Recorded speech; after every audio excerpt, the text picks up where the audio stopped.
Esse é o High Low, o podcast sobre os altos e baixos da moda. O meu nome é Olivia Merchior e eu sou Isabel Junqueira. Oi, Oli! Oi, Bel! Primeiro, antes de tudo, acho que é bom a gente lembrar aos nossos ouvintes, no capítulo passado a gente tinha falado, né, da próxima pílula que vai ser sobre moda e mito. E agora, finalmente, os ingressos já estão à venda, né? Para nossa aula do dia 10 de abril, às 10 da manhã. Isso, agora eu vou te dizer, bem sincera, que estudando pro capítulo de hoje, que foi uma delícia, eu diversas vezes me levei para o nosso curso mito. de processo criativo. Te levou pro mito? De processo criativo. Não. É porque você tá tão no mito que eu falei assim, nossa, será que a Olivia tá vendo mito em tudo? Me trouxe muito ao de processo criativo. Não, de muita coisa, assim. Desde os textos do James Baldwin, da própria vida do Virgil, depois o que eu fui lendo lá do Mos Def. E agora, o Virgil, né, que é o tema, Virgil Abloh, o tema deste episódio, não é exatamente um novato no nosso podcast, né? A gente vira e mexe tá falando dele. Eu acho que ele é um dos estilistas mais citados, né, nos nossos episódios ao longo de... Agora a gente tá na 6ª temporada, né? Aí você falou uma coisa agora, pra vocês perceberem como nós não temos roteiro, nós vamos no freestyle. A gente vai falar sobre o Virgil ou a gente vai falar sobre o desfile? Eu fiquei nessa dúvida. A gente vai falar sobre o desfile. Eu também fiquei. Eu acho que a gente vai falar sobre o Virgil através do desfile. Tá, então a gente não vai fazer uma retrospectiva da vida do Virgil. Eu acho que a gente vai ter que, vira e mexe, pegar, né, elementos da biografia dele. Mas vamos ver no que vai dar. Mas é porque eu acho que dentro do nosso conteúdo de processo criativo no curso, tem uma hora que a gente fala para as pessoas desviarem delas mesmas, né? Porque geralmente o trabalho é muito mais interessante do que a pessoa. E eu acho que o caso se aplica lindamente. Eu não tenho interesse no Virgil, na vida pessoal do Virgil, nenhuma. Mas eu não tava pensando na vida pessoal dele, mas a trajetória dele é bem interessante. A história de vida dele, a carreira dele é interessante. Mas é porque eu acho tudo muito certinho, eu acho ele um businessman clássico. É tudo muito certinho. Ele fez a faculdade certa e ele casou com uma mulher na igreja. E aí depois ele vai ter... Sabe, vai criando Mas você tem um caminho. problema com isso, né? Olha... Eu não sei, não me inspira. Não acho uma vida transgressora. Mas aí também me lembrou a história do Gustave Flaubert, né? Tenha uma vida careta para você poder ser violento no seu trabalho. Então... Eu acho que o caso se aplica, Por que a gente vai falar desse desfile? Por que a gente vai falar do Virgil agora? Porque eu acho que esse desfile, né, tem muita coisa interessante acontecendo. Eu acho que ele também traz questões nesse desfile, porque para mim esse desfile é uma resposta ao que aconteceu com Walter von Beirendonck em Xangai. Sim, com certeza. Uma resposta. Eu acho que Não, mas ele falou, né, na entrevista com o Tim Blanks, né, que é uma entrevista que eu recomendo muito, que ele fez logo depois do desfile, que foi o quê? Final de janeiro, né? Foi bem próximo lá da inauguração do Joe Biden.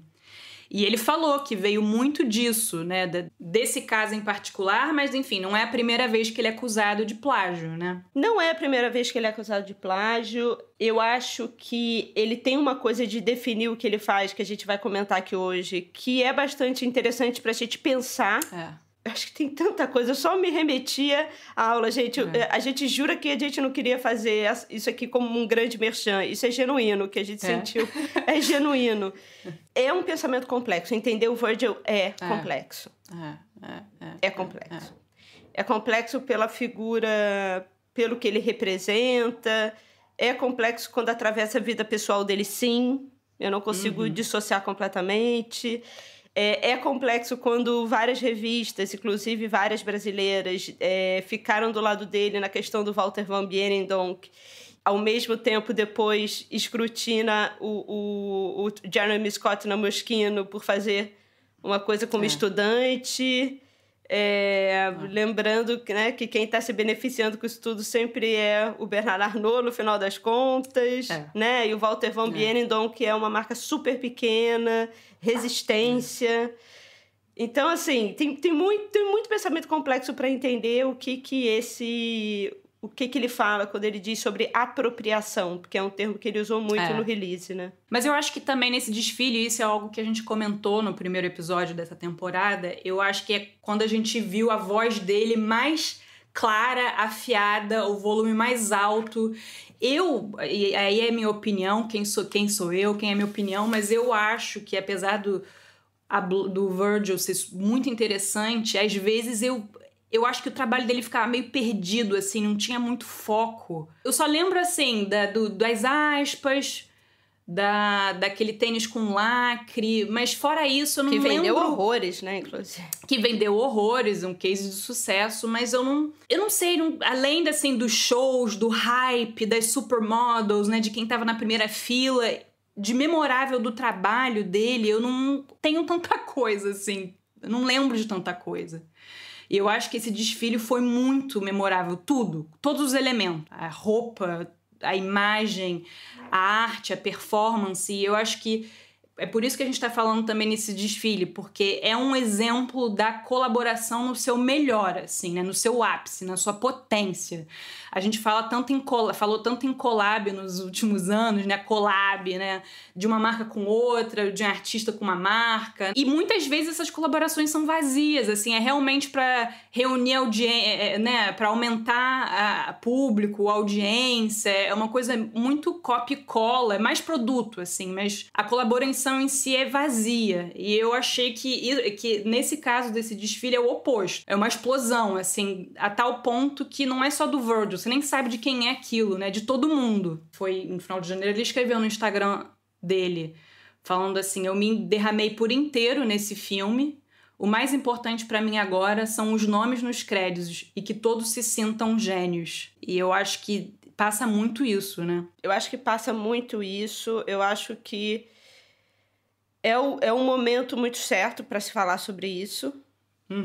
Né? Também tem isso, eu acho que ele entende o momento certo para falar sobre coisas e trazer coisas à tona. Que ele não está falando sobre a questão negra, ele pontuou muito a questão trans, que isso é uma pauta nova do discurso dele. E grande parte desse desfile foi super colaborativo, é voz para todo mundo, mas tem, né, duas artistas, né, que inclusive... que ele assina junto, né? Na hora dos créditos, ele fala Peculiar Contrast Perfect Light, que é contraste peculiar e luz perfeita. Luz perfeita. Que é o nome do desfile, mas nos créditos ele coloca Virgil Abloh, Latest Louis Vuitton Presentation, né? Apresentação temática informada, né? Ou baseada no ensaio Stranger in the Village, o estranho na vila, na cidade, né? No vilarejo, do escritor americano James Baldwin, explorando os temas de origem e pertencimento, propriedade, através das figuras da arte. Um filme de Virgil Abloh e Moved by the Emotion. Moved by the Emotion, para mim, é a keyword desse desfile. Para quem não sabe, Moved by the Emotion é um coletivo, né, um grupo de artistas que estão em diversas partes do mundo, mas na sua estrutura ali, eu diria que é Illy, né, Yu Tang e Boy Child, dois artistas incríveis, e que falam muito da questão não só da margem, né, mas da questão do corpo fluido, não binário, e os questionamentos que trazem em termos de significado do vestir, da linguagem, que usam muito da performance drag, né? Começaram nesse ambiente drag e de certa forma hoje também usam, né, esses elementos desse vestuário, mas sempre falando da questão trans a partir desse lugar também que não se conversa, né? Inclusive, a Yu Tang, no início da carreira, assim, um dos primeiros trabalhos foi uma boate gay, uma boate LGBTQI+, de latinos, onde ela falava que mesmo dentro dessa boate era a margem da margem, né? Porque era um tipo queer que não era aceita dentro das queers americanas tradicionais, era a queer latina. E ela falava de diversos conflitos que existiam ali também em termos de identidade. Então é muito interessante porque, para mim, tem inclusive com essa coisa de digging, né, nas referências, tanto Boy Child quanto a Wu-Tang nas performances usam muito da literatura, tanto de James Baldwin, já era uma coisa delas, assim, elas já usavam isso desde 2017 no trabalho delas, os textos do James Baldwin. E você acha que foram elas que trouxeram isso pro Virgil? Que não seria uma referência que viria naturalmente? É muito pretensioso, né? A gente saber o que aconteceu, porque até aí a gente não sabe. Mas, pelo trabalho que elas fazem há algum tempo, com outros textos também, elas usam muito Hannah Arendt. E a gente fala também no curso do processo criativo da Hannah Arendt, né? Sobre estrutura, quem aperta o botão, né? E elas trabalham muito a banalidade do mal da Hannah Arendt e também trabalham James Baldwin nesse sentido dele do Stranger in the Village. Então, eu não acharia estranho que elas tenham mostrado o texto pro Virgil e o Virgil, ele realmente falou, é perfeito, é a minha vida. Ter feito um paralelo total com ele, com a condição dele, né? Nesse ensaio do James Baldwin, ele conta que quando ele chega nesse vilarejo na Suíça, né, nas montanhas, ele conta um pouco da experiência de alienação dele, de ser o único negro lá. Muitas vezes as pessoas no vilarejo nunca tinham visto um negro. O Virgil quis fazer um paralelo, né, com ele chegar nesse mundo da moda mainstream, do alto luxo, um negro americano, um dos únicos, né? Pra não dizer o único, só tem ele e o Olivier Roustan, né? Basicamente, em Paris, assim. E eu acho que também ele deturpa um pouco o slogan da Louis Vuitton. Quer dizer, não se deturpa, mas ele se apropria do slogan da Louis Vuitton, que é Art of the Travel, né? A arte de viajar. Então, a Louis Vuitton sempre, né, brincando com esse imaginário de você viajar, do sonho. E aí ele fala de uma viagem, né, de um outro deslocamento de lugares, que é o dele, que é dele sair de lá de Chicago, ele vem da cultura hip hop, vem de uma formação que não é da moda, né? Ele é um cara que não gosta de escritório, né? Exatamente. Ele vem da engenharia civil, arquitetura.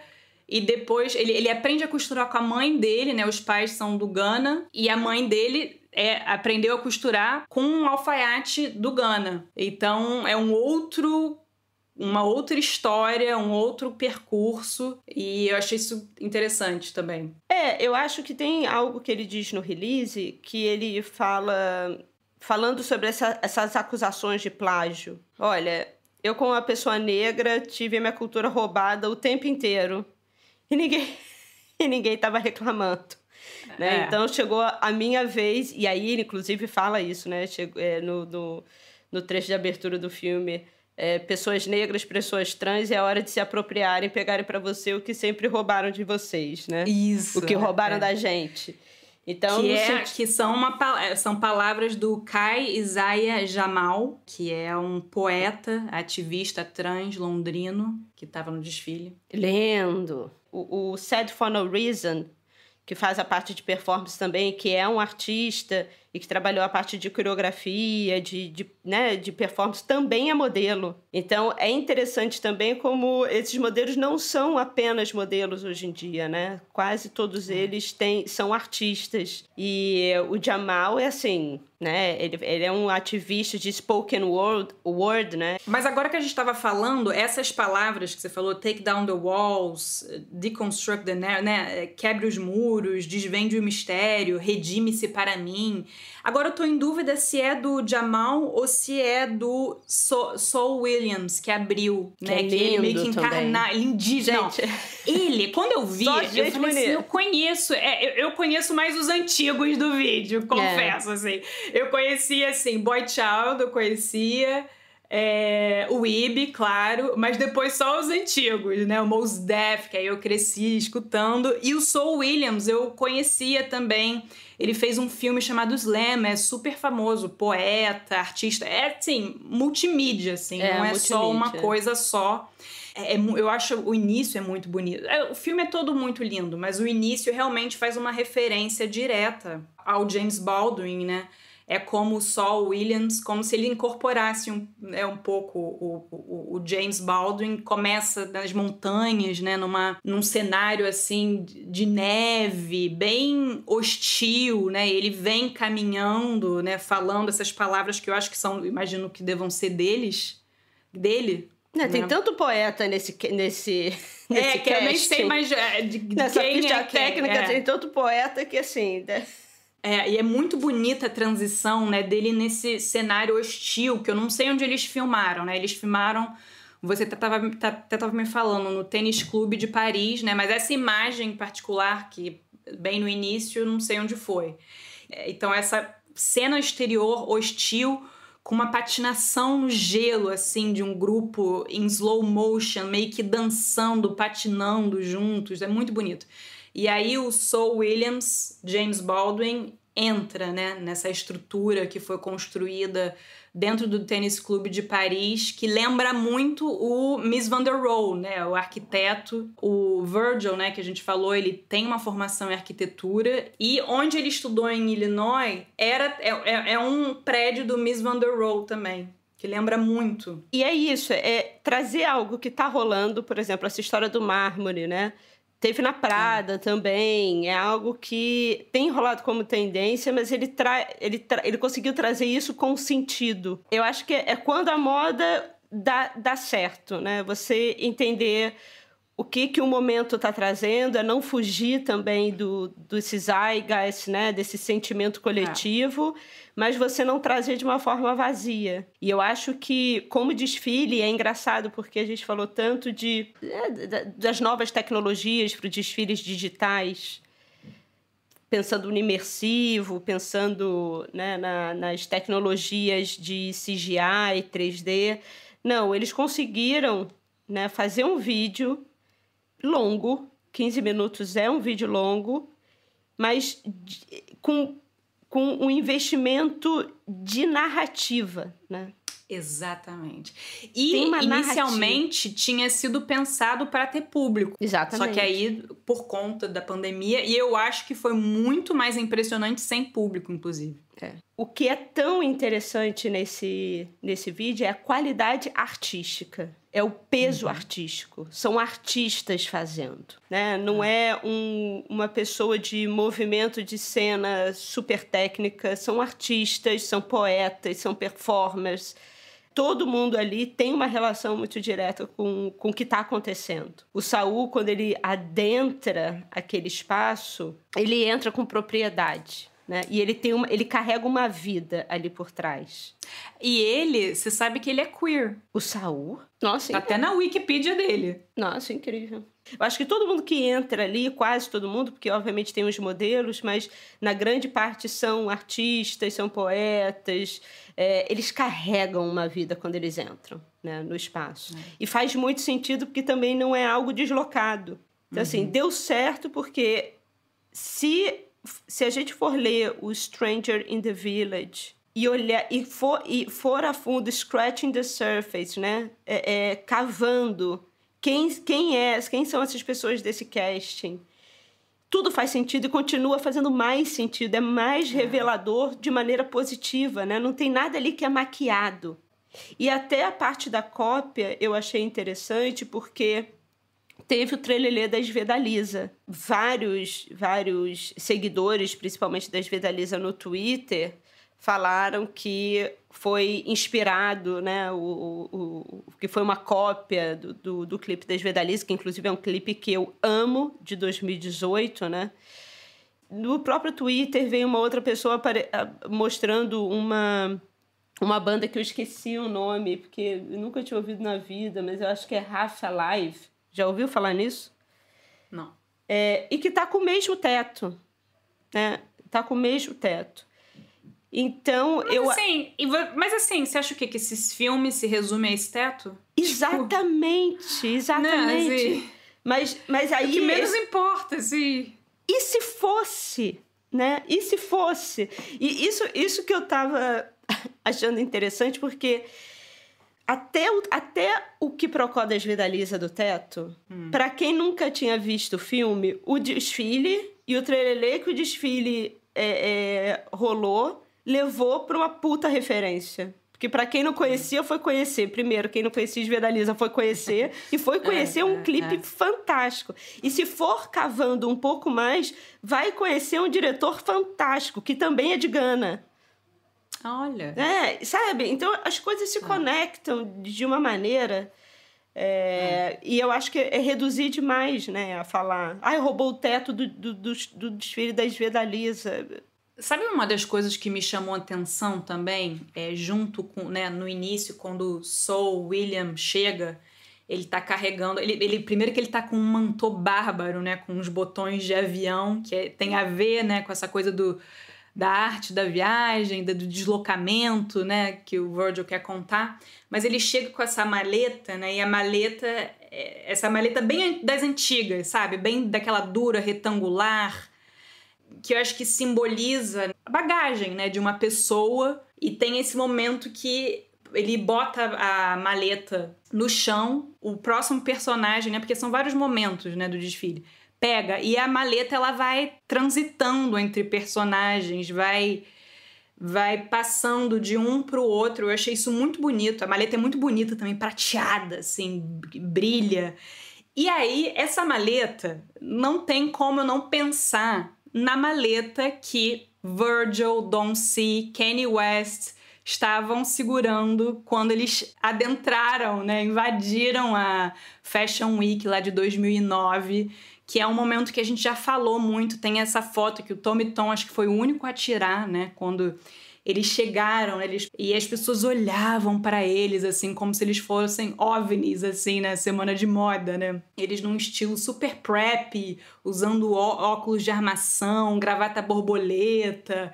E um deles, eu acho que era o Don C, ele tava segurando uma maleta da Louis Vuitton. Eu acho que o Kanye West era uma maleta da Goyard. Eu não sei, me lembrou muito esse momento também, esse momento de quando o Virgil foi apresentado, né, para esse mundo do alto luxo.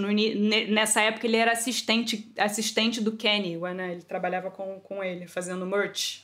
Assistente do Kanye, e tem essa coisa deles serem tidos juntos, estagiários na Fendi, né? Então, assim, tem umas coisas que é muito louco. Pela rapidez, né? Porque se a gente pensa que em 2009 o Kanye West e o Virgil Abloh, eles não conseguiam o ingresso para um desfile, corta, 10 anos depois eles são os donos do mundo.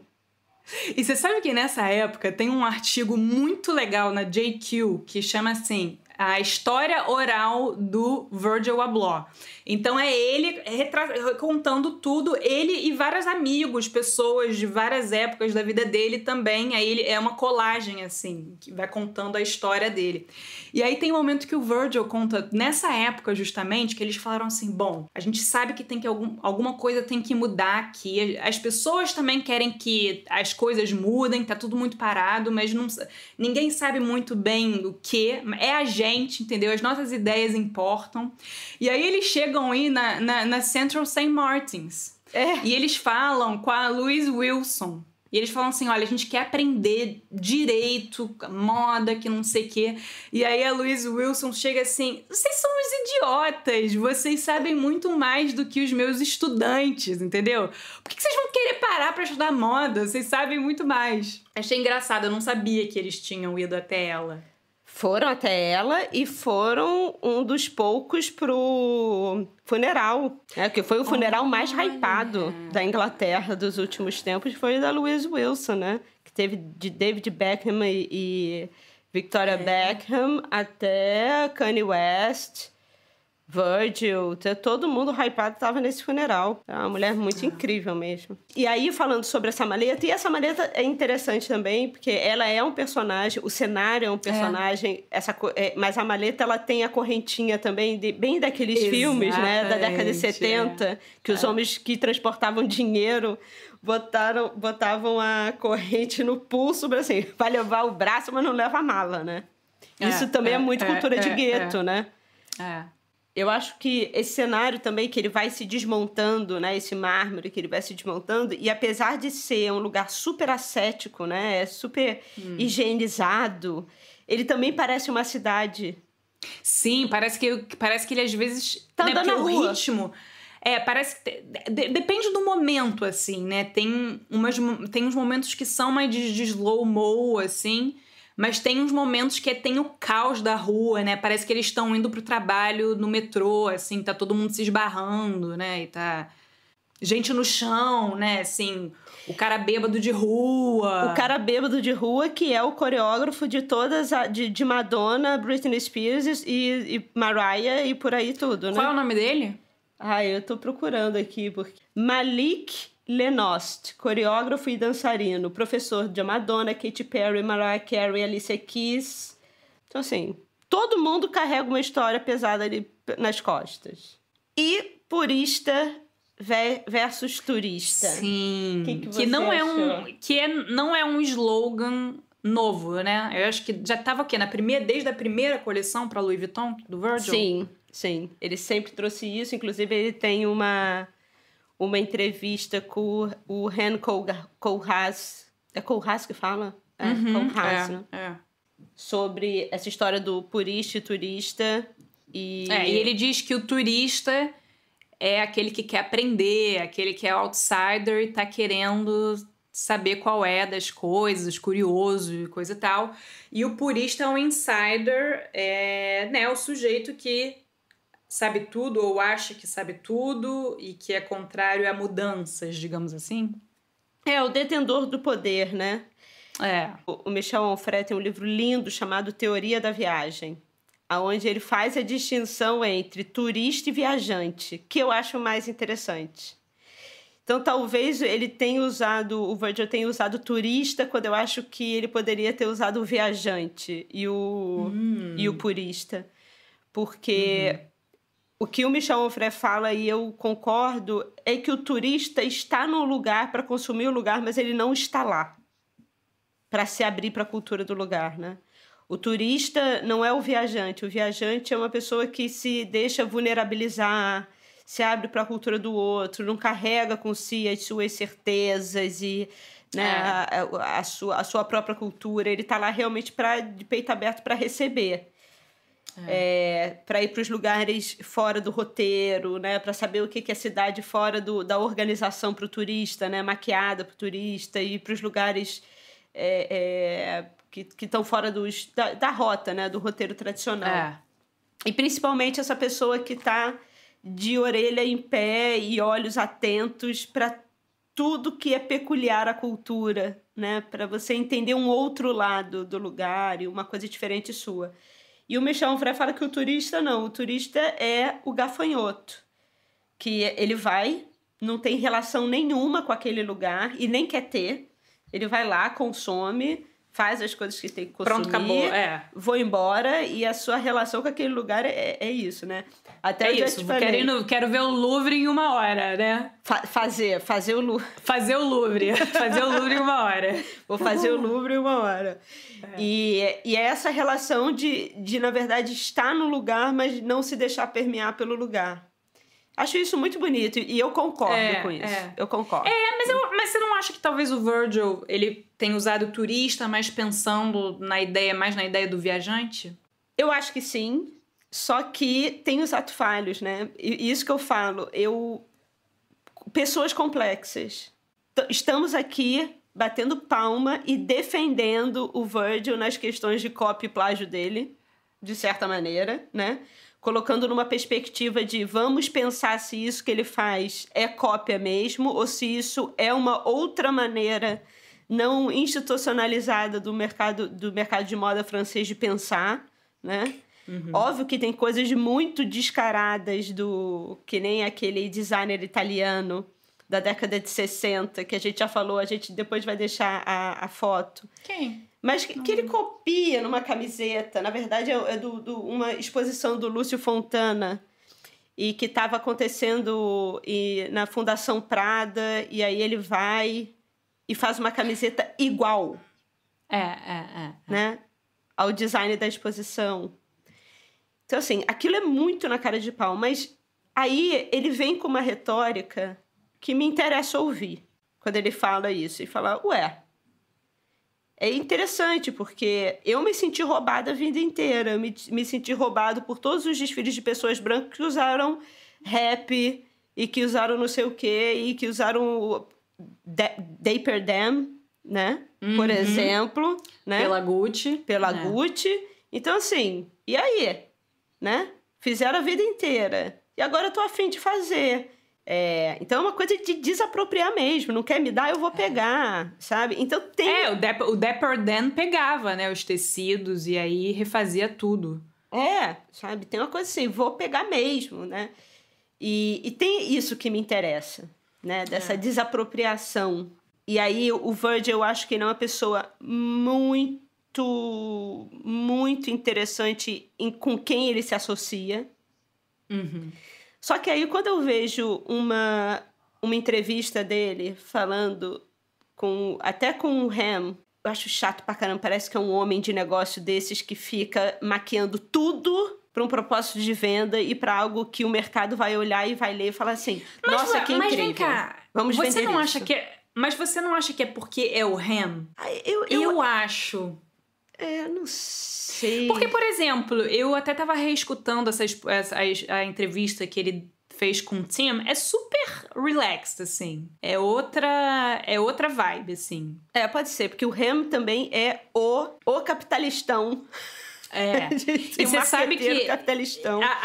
O interesse do Virgil por moda e por design começou muito por causa do Ham. Sim. Porque ele foi dar uma palestra na universidade dele, quando ele estava estudando em arquitetura, e ele ficou muito impressionado, assim, como a arquitetura podia ir muito além, né, de você fazer prédio, né, construções. Então, eu acho que pode ter, assim, uma coisa meio dele ser meio impressionado pelo Ham. E aí... Pode ser. Problemas é onde eu acho que o calo aperta é a estrutura de família, igreja, trabalho, né, essa pessoa que contribui para o sistema, sabe? Essa pessoa, o funcionário do mês. Eu acho que, de certa maneira, o Virgil dá um check.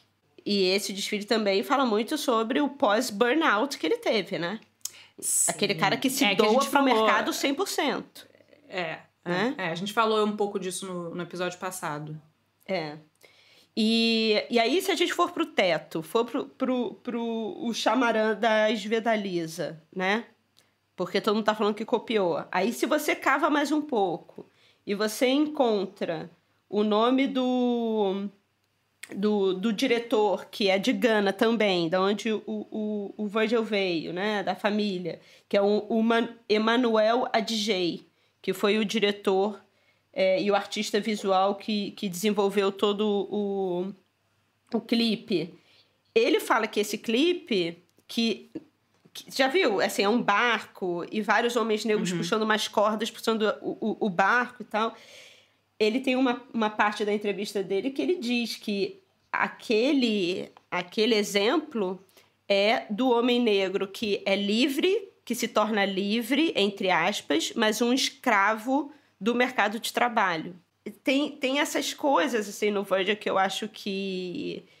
Mas que eu gosto de sentir, porque é uma pessoa complexa. Eu não sei dizer se eu gosto dele, se eu não gosto dele. Eu sei dizer pontualmente que esse desfile foi algo que me afetou, que me impressionou, mas ele não é uma pessoa, para mim, que eu vou simplificar e falando que ele é maravilhoso ou não, entendeu? Isso é muito interessante. Eu sou muito mais... Isso é uma coisa que me alegra muito mais do que pessoas simples de compreensão, né? Porque ele é uma pessoa que me faz pensar o tempo inteiro. E olha só, pode parecer um pouco mais superficial, eu achei que também a roupa nunca esteve tão incrível no trabalho dele. Precisamos falar de Ibi Kamara? Precisamos. Que sabe como ele definiu o Ibi nessa entrevista com o Tim Blanks? Que eu amei. Ele falou assim, o Ibi é o Caravaggio do nosso tempo. Cara, foda. Adorei. Ué, mas no nossa pílula de arte e moda, a gente trouxe o Ibi como artista, lembra? Verdade. A gente falou do Ibi como artista. Ele super falou do Ibi. Mas esse desfile tem muito do Ibi. É muito claro. Mas isso também dá pra ver a liberdade que as pessoas tiveram ali para fazer o trabalho que elas acreditam, né?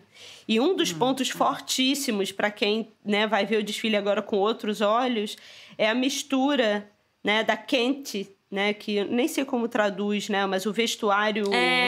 o tecido, né, do Ghana. Com tecido tradicional. De com Ghana, o tartan escocês. Ai, maravilhoso. Né? Em termos de simbolismo, é lindo, né? Como essa coisa que também fala contra a história do purismo. Que também fala dessa coisa que, olha, esquece, não é puro. É referenciado, é misturado, é colado. Também algo que a gente fala recorrentemente da sociedade como palco, né? Então, o Ibi, ele pegou o roteiro ali, eu não sei como que esse roteiro foi construído, mas você tem as figuras, né? As figuras da sociedade. Então, você tem o advogado... os arquétipos, né? Tem o advogado, o bêbado. Tem o advogado, tem o estudante, tem o vagabundo, tem o vendedor de porta, né? O artista... São vários personagens e o Ibi vai construindo lindamente esses personagens, né? E esses personagens também, eu acho que essa coleção, apesar de, obviamente, ela ter uma cartela de cor, ela tem uma harmonia ali que se repete, mas com estilos muito distintos, né? Você tem desde daquele cara que aparece mais no final com uma roupa de motoqueiro, com óculos meio rosado, né, com um chapéu na cabeça, e aí depois você tem um cara que entra com um mega cinto de cowboy, e aí depois você tem, né, o Saul que inicia super chique com um mantô, e aí você depois tem aquelas capas super longas também, né, também com uma coisa de alegoria, esvoaçantes e tal, mas isso também para mostrar como é a ideia de coleção, né? Algo que a gente também fala no curso de processo criativo, né? Que a pessoa acumula, o artista coleciona. Né? Então, que uma coleção, não necessariamente, ela é feita de roupas que partem de um mesmo lugar, mas são personagens que compõem uma narrativa inteira, né? Então, assim, tudo que a gente fala sobre criar uma coleção é contar uma história, nunca teve tão claro como nesse desfile, exatamente. Né? E ele sempre, na Louis Vuitton, ele sempre trabalhou partindo do ponto de... Ele diz que é do wonderment of boys, né? Do maravilhamento... Como é que a gente traduz wonderment? Eu acho que é isso, maravilhamento. Né? O maravilhamento das crianças, né? Antes de ter todas as construções socioculturais, né? Então, aí o Virgil fala, né, da pergunta que sempre fazem para crianças... O que você quer ser quando crescer? E aí, médico. Mas como é que é um médico? Como é que é um designer de moda, né? E ele diz que ele nunca pensou em ser designer de moda porque ele nunca viu um designer, um estilista como ele. Então, a coleção é muito sobre isso também, sobre desconstruir, desprogramar um pouco os códigos ligados ao vestuário, né? Exatamente. Esse é um trabalho magistral do Ibi... para conseguir fazer isso. Com certeza. Nesse visual. E aí, por exemplo, tá na ficha técnica, né? Outra pessoa que eu fui cavar aqui, eu achei super interessante em termos de dramaturgia, que é a Candice Williams, que ela tem o Cassandra Classrooms, que eu tenho que ler um pouco mais, mas ela tem essa escola de... Qual foi a palavra que você usou agora? Maravilhamento? Não, desprogramar. né? Desprogramar, né, a cabeça das pessoas e a leitura sobre o que as pessoas têm da própria cultura e tal. Bem, e aí quando a gente fala desse palco, né, dessa narrativa de contar a história, música, que aí eu vou te contar. Porque assim, se tem algo que segura você no digital é sound, é música. E o Mos Def não fez parte da construção sonora, mas ele tá no final também fazendo uma apresentação, performando lindamente. Então, assim, é aquilo que a gente falou, né? Cada pessoa que tá andando ali tá carregando uma vida nas costas, sabe? Foi muito emocionante. Mas, assim, o soundtrack, de uma maneira geral, é fantástico. E aí tem uma coisa que, né, a gente sempre gosta de palavras, e uma das palavras que eu aprendi nessa pesquisa foi musing. Você sabe o que é musing? Sabe o que é musing? Não. Eu nunca tinha ouvido falar em musing, mas o Moved by the Emotion, elas se descrevem, né? Elas descrevem o movimento como um grupo que usa o suporte dos trabalhos de fulano, plano, e by the musing of, né? E o musing, eu fui descobrir que é um período de reflexão, de pensamento, um lugar onde você não dá respostas imediatas. A gente precisa incorporar isso pro nosso vocabulário, né? Total, né? Cara, eu amei essa palavra em inglês. Musing. Então você está musando. E aí, a Wood Sung, e aí, puxando agora para um lado meio político aqui, no sentido de política pública, né? Não só pública, mas como privada também. Porque aí o que eu fiquei pensando? Quando a gente vai ter... Não, eu não sei se a gente pode dizer que a gente tem um mercado de luxo na moda brasileira. Luxo, né? Nesse grau.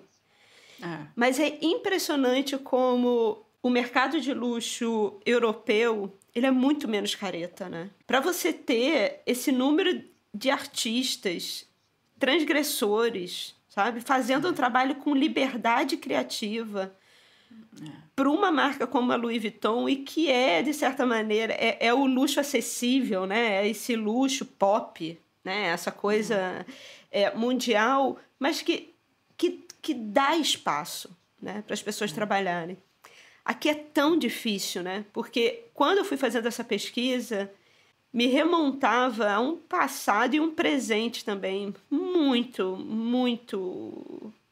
quantos artistas a gente tem hoje do movimento queer, do movimento negro, do movimento que realmente não tem espaço. Quando eles entram nos lugares, eles, né, entram de uma maneira formatada, né, com muito pouca liberdade. Então, eu senti isso na pele, né, em alguns lugares que eu trabalhei, que eu queria trabalhar com certos artistas e eu ficava ouvindo do outro lado, né? Não, pode chamar, mas não pode ser tão assim. Não pode fazer tão assim. Né? Então, assim, sabe? No final, eu falei assim, cara, pra quê? Porque já não é o que a pessoa gostaria de fazer, né? E aí tem um exemplo maravilhoso que... Não sei se você viu a revista King Kong de agora. Sim. Com a Pablo, né? Com a Pablo. E um grupo também de artistas, de diretores de arte e tal, que é muito o que o Augusto fala no grupo, que é uma cena, né? Que existe aqui, né? E que é... Mas é impressionante como geralmente isso vem do mercado da música, né? Isso vem da galera da música, mas... não vem tanto do mercado de moda, que é extremamente conservador no nosso mercado de luxo. E acaba que não integra, né? Obviamente a Vogue faz uns movimentos, principalmente quando teve a Erika Hilton, né? Eu acho que na Vogue Digital, né? Existe essa coisa desse pé mais artístico, né? Dessa liberdade e desse financiamento, né? Dessa liberdade criativa que é muito difícil a gente ter aqui. E aí eu estava lembrando, só para você ter uma ideia, né, da diferença de investimento, das pessoas realmente elas poderem fazer aquilo que elas acreditam de uma forma artística e ter o suporte para ter essa liberdade. A U10 ganhou, em 2018, o MacArthur Prize, que é o da Fundação MacArthur, né? Que é o de genialidade, né? De pessoas que contribuem, né, para o desenvolvimento de novas narrativas, né? Contra as ditaduras no mundo e tal. Sabe quanto é o prêmio? Quanto? $600 mil. Pago em 4 vezes. Mas tá bom, né? Acho que tá bom, né, Olha? Tá bom. Cara, é um suporte absurdo, sabe? Mas você sabe que o Virgil tem também uma iniciativa que chama Postmodern Initiative para dar acesso a people of POC, né? People of color, né? Minorias, para ter acesso à educação, da bolsa, acho que estágio também. E o próprio Kanye, ele faz muita coisa também para ajudar uma juventude, né? A ter mais acesso a estudo, trabalho. O que eu acho diferente é que existe uma coisa conservadora aqui no nosso mercado, né? E também de medo, né? Do que as pessoas vão achar, se vai ficar demais. Isso são todas coisas que eu ouço no mercado, tá? Mas você não acha que até vai hoje assustar? Não, hoje. Você não acha que vai assustar? Você não acha que isso é demais? Sempre pega a coisa máxima da criatividade e vai diluindo, sabe? Para ficar mais palatável. E aí você tem os guerreiros, né? As guerreiras, né? Mas que é impressionante como é muito difícil manter um legado fora do mercado de música. É difícil manter um legado.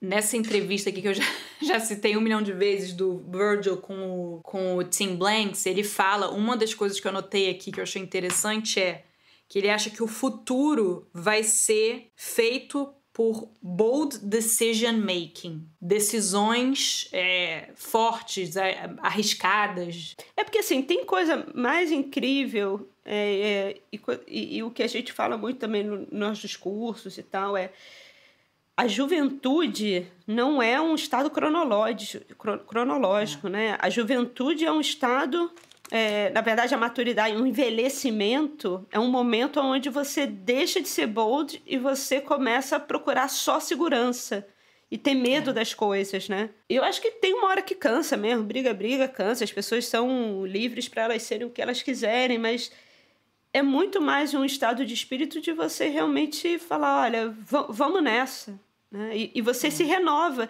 E isso, quando a gente pensa na Louis Vuitton, isso é muito inteligente em termos de mercado. Né? É muito inteligente em termos de negócio. Porque aí você tem um grupo de artistas fortes, um grupo de artistas cirúrgicos, né? Políticos, mas trabalhando com a Louis Vuitton, né? E vendo a Louis Vuitton como uma plataforma também. E então, você acha que isso vem das cabeças ou você acha que é um processo que as pessoas já se podam, assim? É um processo meio que automático das pessoas... Aqui? Não, isso é medo. Mas assim, todos os níveis, ou você acha que é um medo que sai assim das cabeças? Porque pra mim, diferente, assim, eu acho que o exemplo vem de cima. Sabe? O exemplo vem de cima. Se você tem cultura de medo, você vai ter cultura de medo. Se você tem uma cultura lá em cima conservadora, as pessoas entendem aquilo como regra. O exemplo vem de cima. E eu acho que precisamos de CMOs mais interessados e interessantes, sabe? É você entregar muito mais algo parecido como esse desfile da Louis Vuitton do que você criar essa narrativa mais simplificada, sabe? Porque esse desfile é um desfile, né? É moda, mas ele tem um valor artístico surreal.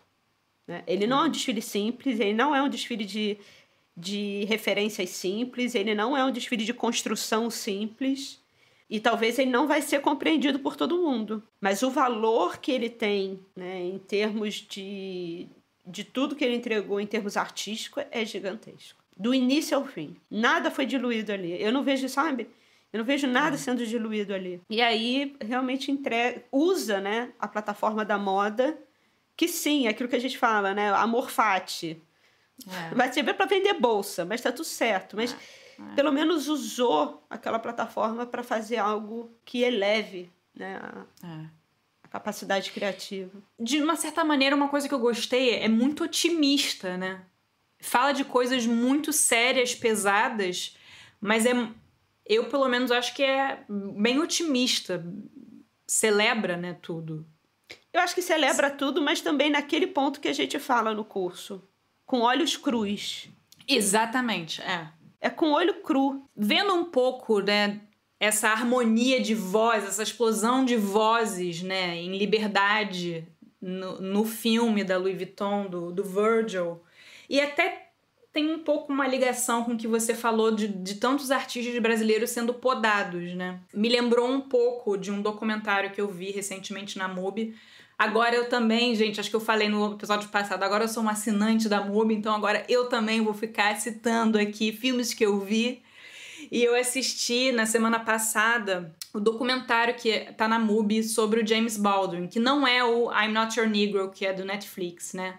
É um documentário que foi filmado em 1970. O Baldwin morou muito tempo na França, e naquela época ele ainda estava muito por aqui.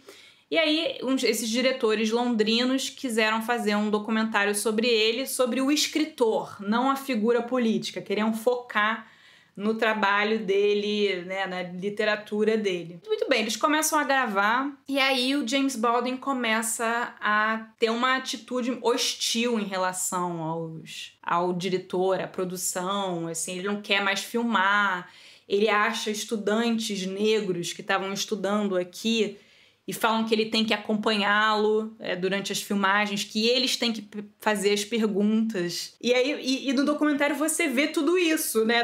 Na verdade, o entrevistado e o entrevistador, assim, no meio de uma briga, assim, numa questão que eles não conseguem resolver. Basicamente, o diretor vê o mundo com um filtro que, né, com uma vivência que não tem como o James Baldwin separar, né, a vida dele de escritor da vida dele de cidadão, né? Então é como se o diretor quisesse ficar podando, justamente. E aí chega uma hora que ele fala que, vem cá, esse documentário aqui não vai ser a Paris de James Baldwin, não. Nem eu me interesso sobre isso. E é isso que torna o documentário interessante, né? Ele levantando a voz pro entrevistador e se impondo e falando, meu bem, aqui não. Que é também o que a gente fala. Gente, virou um grande merchan do curso do processo criativo esse episódio, né? Não era a intenção. Mas é o que a gente fala no início, né? Da aula do processo, né? Assim, cava o seu espaço de liberdade. Aqui não. Aí ele fala assim, eu não sou nada do que você acha que eu sou. Aí ele assim, o quê? Mas o que você acha que eu acho de você? Eu acho que vocês pensam que eu sou um sobrevivente exótico.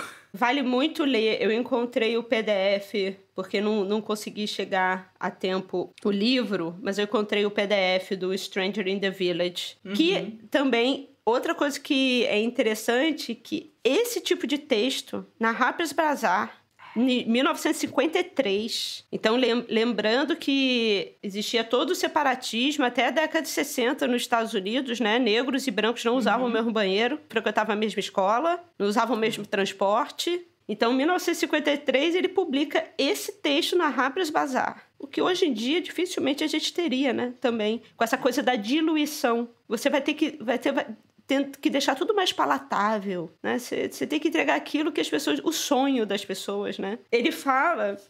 Vou ler algumas partes aqui pra gente fechar, pode ser? Já que o desfile foi todo nessa base, né? Bem, chama O Estranho no Vilarejo, né? Como a Bel falou, foi esse momento onde o James Baldwin pega a casa emprestada de uma amiga nos Alpes Suíços. E aí ele fala o seguinte, primeira frase... Diante de todas as evidências disponíveis, nenhum homem negro jamais pisou nesse vilarejo da Suíça que eu estou. E aí ele vai contando a reação das crianças quando ele chegou, que chamavam ele de crioulo na rua, que é nigger, né? E aí ele diz, as crianças me chamam de crioulo na rua e apesar do meu choque, eu não demonstro a minha reação. Eu fico tentando dar um sorriso tranquilo para me mostrar uma pessoa afável, um negro educado. Porque foi assim que eu fui ensinado a ser nos Estados Unidos. Sempre sorria, e o mundo sorrirá para você. E aí eu criei uma rotina de trabalho em ser uma pessoa boa, em tentar fazer com que as situações não se tornassem ruins por minha causa. Eu abria bem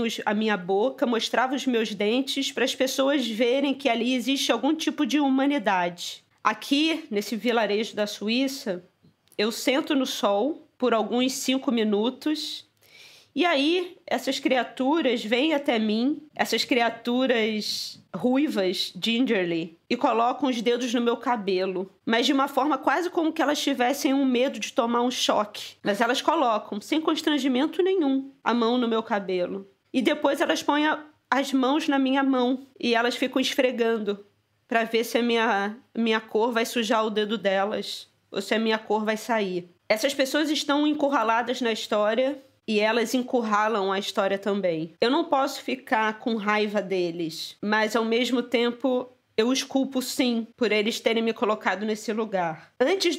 Durante o carnaval aqui, nesse vilarejo, 2 crianças são pintadas de preto. Pegam crinas de cavalo e fazem perucas para botar na cabeça delas. Elas percorrem as casas, te dizendo missionários para conseguir dinheiro para ajudar a África. Da última vez, o grupo de missionários católicos vieram até mim com as crianças pintadas de preto e o olho azul delas que destoava e brilhava quase como gelo da cara delas.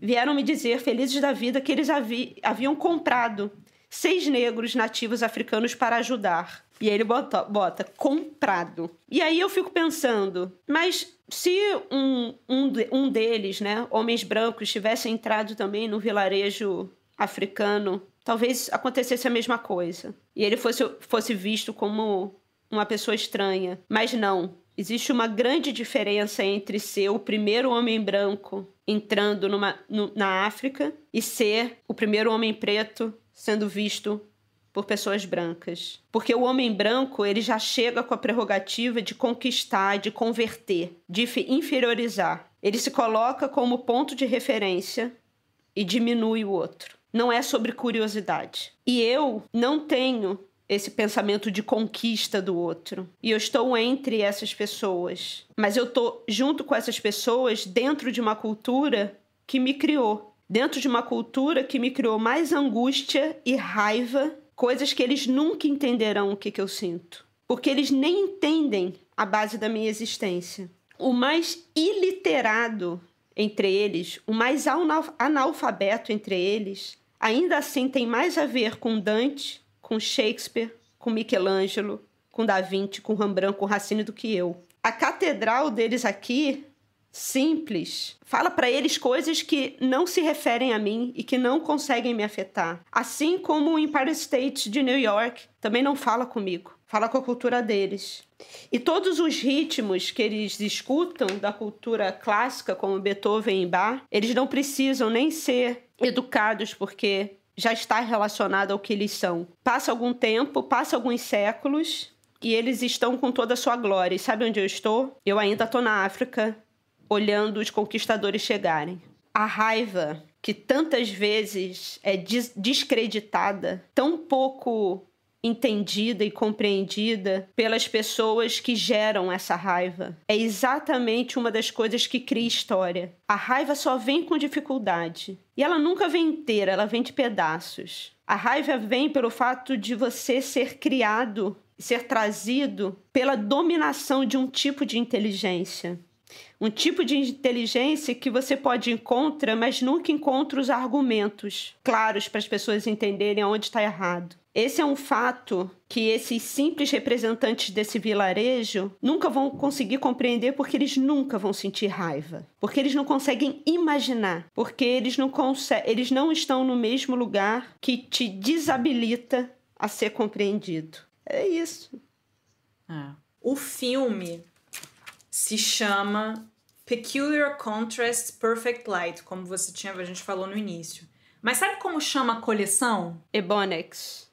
Ebonics! Igual a Grace Wales Bonner. Ebonics. Só para não deixar em branco, né? Para quem não sabe, Ebonics é um termo usado isso nos Estados Unidos, para caracterizar a variedade linguística, né, dos afro-americanos. E foi um termo criado no início dos anos 70 por acadêmicos negros americanos que não gostavam dos termos que eram usados, que tinham conotação bastante negativa, como Non-Standard Negro English, né? E Negro é uma palavra, né, muito pejorativa. E o Ebonics, né, que foi esse termo criado por estudiosos negros, não foi aceitada no meio linguista norte-americano. Eles simplesmente deixaram de lado esse Ebonics, que é a junção de ebony, né, ébano preto, com phonics, fonética, sons e coisa e tal. Eles usavam Black English. Essa história da palavra, que também que a gente também fala no curso, tá ficando chato já, mas que a gente também fala no curso, a gente falou no da arte, né? A gente sempre traz a coisa da origem das palavras e o mundo que as palavras carregam, né? O James Baldwin, ele fala também no texto, ele fala: toda lenda, à sua maneira, contém o resíduo de verdade. E a raiz funcional da linguagem é controlar o universo quando descreve. E aí depois ele tem ele fala da disciplina da salvação e de todo o vocabulário, que é um vocabulário branco, né, que é institucionalizado como certas palavras que devem ser ditas e que não fazem parte da boca dele. E isso me lembrou também quando o diretor da Louis Vuitton, quando o CEO Michael Burke disse ao New York Times, o CEO da Louis Vuitton, que estava muito impressionado como o Virgil e o Kanye trouxeram uma vibração, né, uma energia totalmente diferente ao estúdio, e de uma forma disruptiva, no melhor sentido da palavra. O Virgil conseguia criar metáforas e novos vocabulários para descrever as coisas de uma maneira completamente nova quando ele estava na Fendi. Essa história das palavras, né, que contém um mundo, acho tem várias referências aqui interessantes, algo para a gente pensar. Por favor, assistam esse desfile, mas mais do que assistir o desfile, cavem a superfície, criem a árvore criativa. Olhem os créditos. A árvore criativa nos créditos, porque se esse desfile, quando você vai para quem estava por trás dele e todas as referências usadas, é um poço infindável de discussões importantes para a gente estar pensando nesse momento, né? Então é isso, olha, adorei fazer esse episódio. Eu também. Agora cavar mais ainda, porque a minha sensação é que eu cheguei aqui ainda na superfície. E vamos ver se o Virgil vai continuar nessa toada aqui, tá? Nessa toada. Nossa. Merece uma salva de palmas. Aplausos. Então é isso. Fiquem ligados no nosso Instagram, porque vira e mexe, às vezes a gente organiza live, a gente organiza reunião de pauta no Clubhouse, e aí vocês ficam sabendo tudo lá no nosso Instagram. Então é isso, olha, um beijo, até o próximo episódio. Um beijo enorme, Bel. Tchau. Tchau.